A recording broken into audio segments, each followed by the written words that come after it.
Peskov garante que sim, Prigozhin se reuniu com Putin e que todas as arestas já estão aparadas. Embora as relações públicas, ou pelo menos as atitudes, entre Putin e o grupo Wagner demonstrem não exatamente isso que o Peskov está garantindo. Vamos discutir um pouco mais aqui no vídeo. Notícias importantes também relacionadas à Coreia do Norte, que faz uma declaração pública condenando as atitudes americanas de compartilhamento de tecnologia nuclear com os sul-coreanos e garantindo que aviões dos Estados Unidos podem sim cair. E enquanto isso, o Gustavo Petro, que é o presidente da Colômbia, faz um princípio de acordo de paz com dissidência das Farc. Turquia, sempre considerado um país mais ou menos meio termo, faz parte da OTAN, mas é aliado do governo Putin também, dá uma série de declarações em questão de uma semana que muda completamente o seu posicionamento e agora considera, inclusive, aceitar a Ucrânia na OTAN e até mesmo entrar para a União Europeia. Isso é um grande golpe no governo Putin. Em compensação, Narendra Modi, que até semana passada estava sendo chamado, para quem não sabe, o primeiro-ministro da Índia, estava sendo chamado de o melhor amigo do Biden, faz agora uma declaração que garante que vai negociar combustíveis fósseis, petróleo, com a Rússia em yuan, ou seja, o jogo geopolítico xadrez completamente maluco. Se vocês querem entender um pouco mais sobre esses assuntos, e muito mais também sobre geografia, geopolítica, atualidades, política, polêmicas, enfim, tudo para você se manter sempre bem atualizado, já se inscreve no canal, deixa seu like, compartilha esse vídeo, que eu, professor Ricardo, conto muito com a sua ajuda. Belezinha? Pessoal, para quem não me segue no Instagram, hein, @prof_Ricardo Marcílio, me segue lá. E caso você queira ter acesso ao curso mais completo de Geografia, Geopolítica e Atualidades da internet brasileira pelo preço mais competitivo, pessoal, é muito baratinho, tá? Menos de 70 centavos por dia. Você tem acesso ali a conteúdos da crise no Sudão, a crise em Mianmar, a crise na Argentina, Península das Coreias, conflito em Nagorno-Karabakh, tudo que você possa imaginar, por um preço muito acessível para vocês, tá? Além de todo o contato comigo direto, o professor, para tirar eventuais dúvidas. Tamo junto? E claro, pessoal, se você quiser contribuir financeiramente aqui pro canal, afinal, essa é a minha profissão, seja membro, que isso ajuda bastante, ou faça uma eventual contribuição também via chave Pix. Belezinha? Então, bora lá pro vídeo, pessoal. Seguinte. Para começar, galera, uma questão super importante acerca de uma declaração do Peskov sobre a relação entre Putin e Prigozhin. A gente já falou uma série de vezes aqui no canal, já expliquei para vocês, pessoal, todo o contexto, a trajetória, como que o grupo Wagner, ele era um aliado do Putin, um oligarca, o Prigozhin, tudo tal, liderança desse principal grupo de mercenários.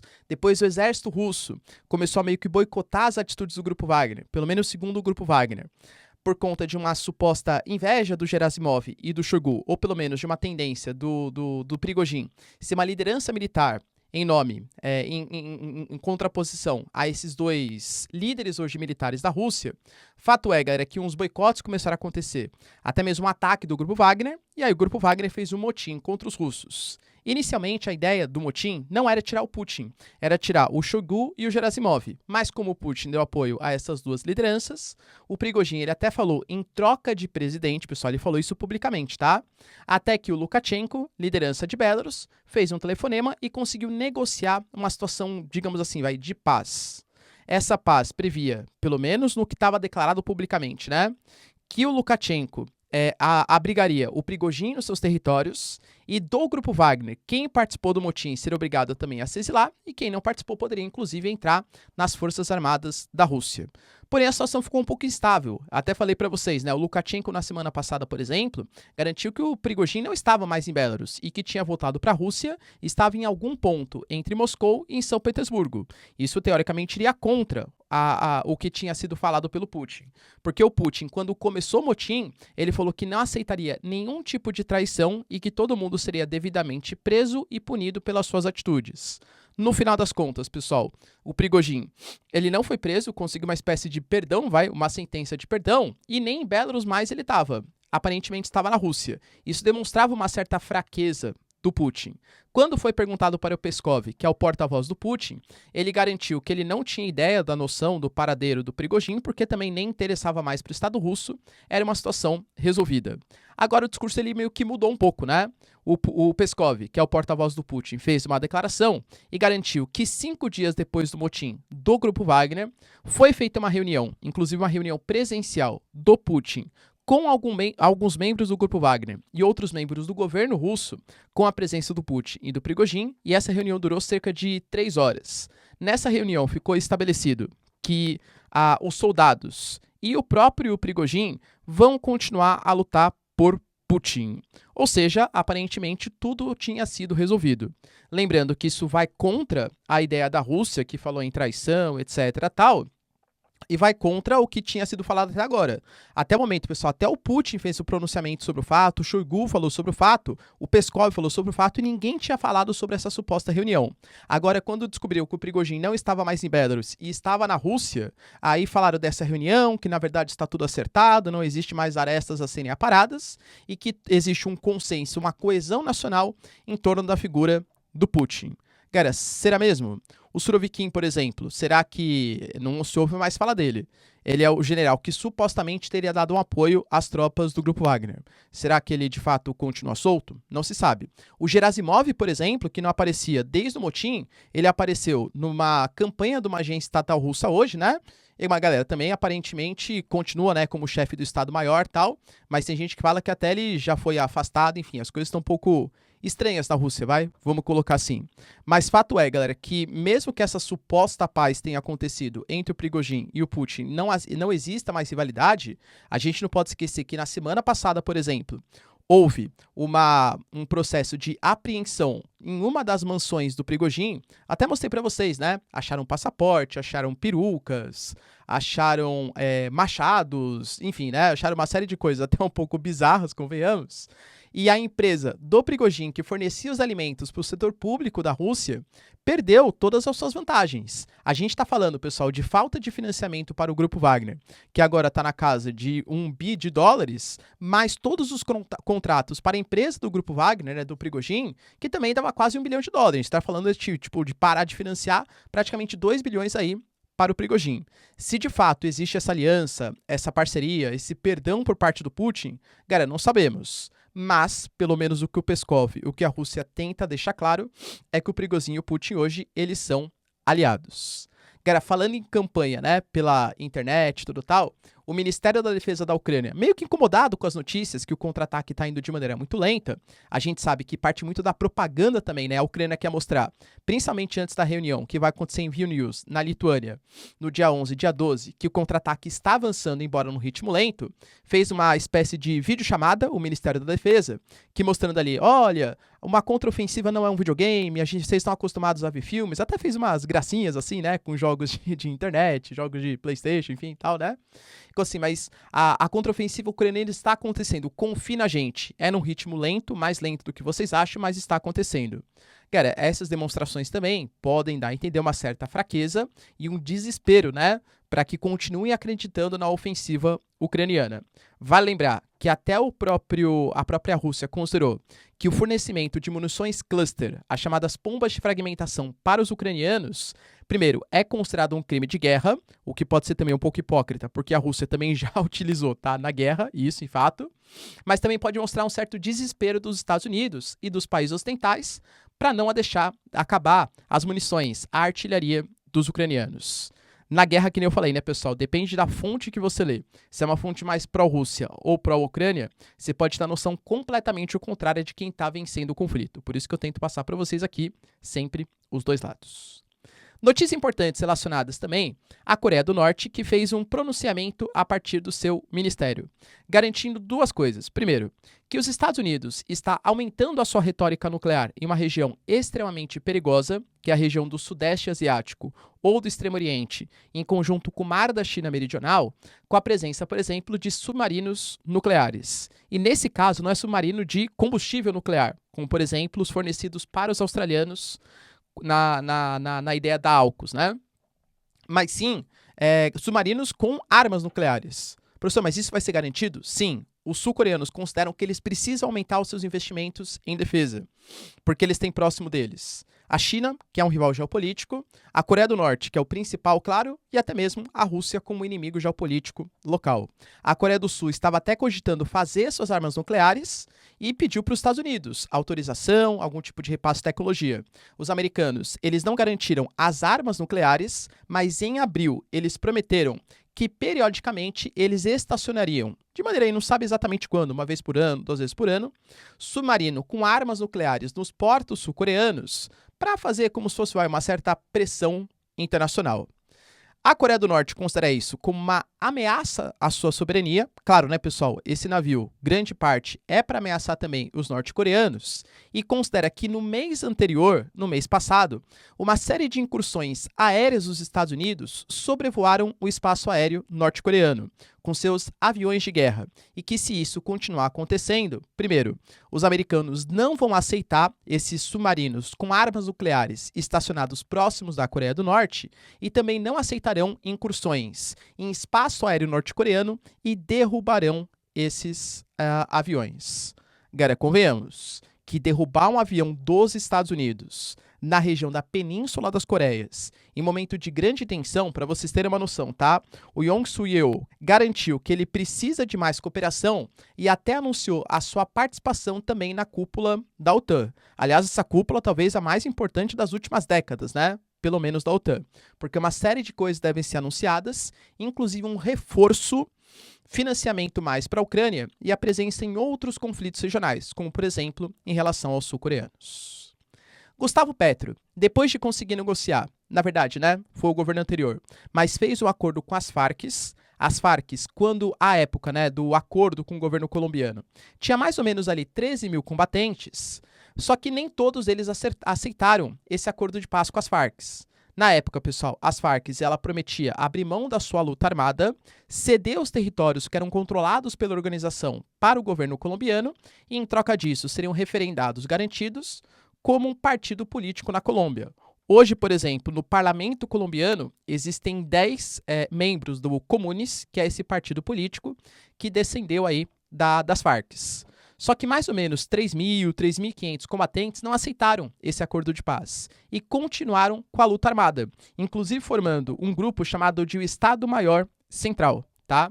Segundo Gustavo Petro e o Organismo para a Defesa para a Cooperação na Colômbia, eles conseguiram também tentar fazer um acordo de cessar-fogo para uma futura negociação com esses dissidentes das Farc pelos próximos 6 meses. Vale lembrar, pessoal, que o Gustavo Petro também conseguiu fazer um acordo semelhante com o Exército de Libertação Nacional, a ELN. A ELN vai começar agora em agosto, um período de cessar-fogo durante 6 meses, que vai durar mais ou menos até dezembro, né? Para ver se consegue estabelecer um acordo de paz.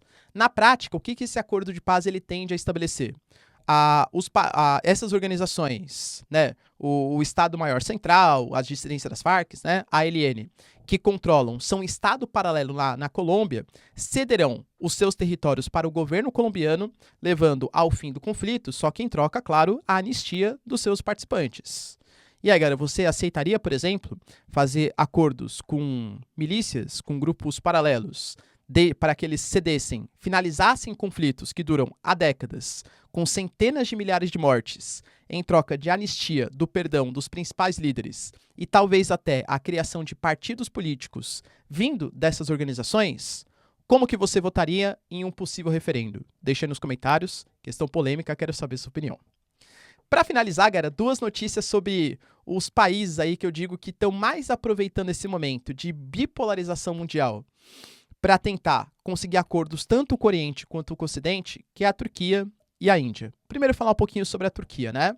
A Turquia, galera, a situação ela é tão complexa que a gente teve eleições recentes em que o Kılıçdaroğlu ele era visto como o candidato do Ocidente, inclusive até com financiamento estrangeiro, e o Erdogan era visto como um candidato do Putin, com suspeitas até também de financiamento estrangeiro. Na prática, o Erdogan ele foi reeleito com uma margem, galera, apertada até, né, dos votos, só que ele cada vez mais se aproxima do Ocidente, o que seria até um contrassenso contra esse suposto financiamento que os russos fizeram. Vale lembrar que a Turquia ele é um país dúbio, por quê? A Turquia está na Europa e também está na Ásia. A Turquia é um país que faz a fronteira entre Oriente e Ocidente.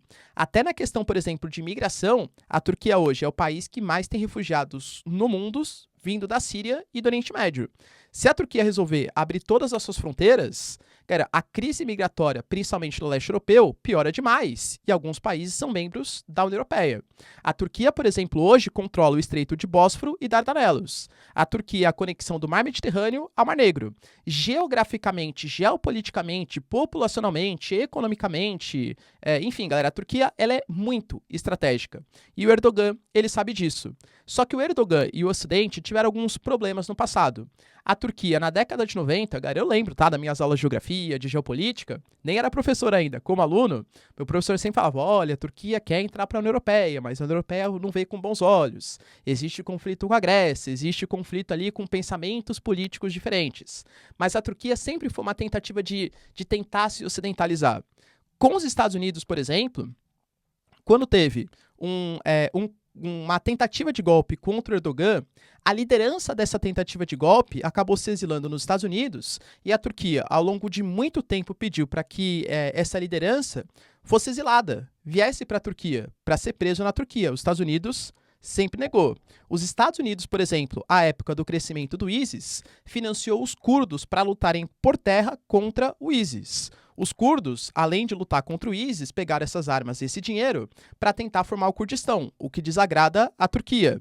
Os Estados Unidos se negava a fornecer o sistema Patriot de defesa e também caças F-16 para a Turquia. A Turquia ficou pé da vida com isso. Inclusive, comprou o sistema de defesa dos russos, que é a bateria S-400, entende? Então, a relação entre Putin aliás, entre Erdogan e Ocidente foi se desgastando pelo não aceite para a União Europeia, por essas medidas ríspidas, nós vamos colocar assim, dos Estados Unidos frente aos turcos, e os turcos foram se aproximando do Putin. Inclusive, as principais mediações, os principais acordos, talvez os únicos, né, que aconteceram entre Ucrânia e Rússia desde o início dos conflitos, foi mediado pelos turcos, foi mediado pelo Erdogan. Pois bem, galera, só nessa última semana, presta atenção nessas medidas que foram tomadas. A gente teve a Turquia libertando prisioneiros de guerra que tinham sido capturados naquela época de defesa do Azovstal, inclusive voltaram no mesmo avião do Zelensky, tirando foto todo mundo. O Peskov construiu isso um absurdo e até desmarcou uma reunião que teria com a Turquia, porque supostamente a Turquia quebrou um acordo, né? Que esses prisioneiros ficariam presos na Turquia até a finalização do conflito. A Turquia declarou apoio público à entrada da Ucrânia na OTAN, na organização.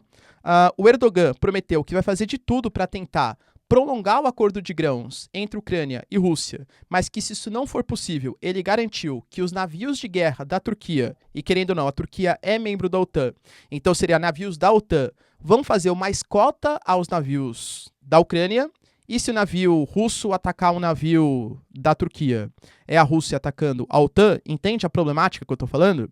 Cara, prometeu também a criação de uma fábrica de drones na Ucrânia. E enquanto eu gravava, ele deixou bem claro que ele reforça de novo, né, a tentativa, o apoio da entrada na Ucrânia na OTAN e defende a integridade territorial do país, incluindo a Crimeia. E pasmem, hein? Depois de muito tempo que o Erdogan não falava isso, parecia muito mais voltado para as causas ali da região do Cáucaso, do Oriente, falou que aprova sim a entrada da Suécia na OTAN, desde que a União Europeia aprove a entrada da Turquia na União Europeia. Galera, parece aula de geopolítica da década de 90, anos 2000, hein? Juro pra vocês. Por quê?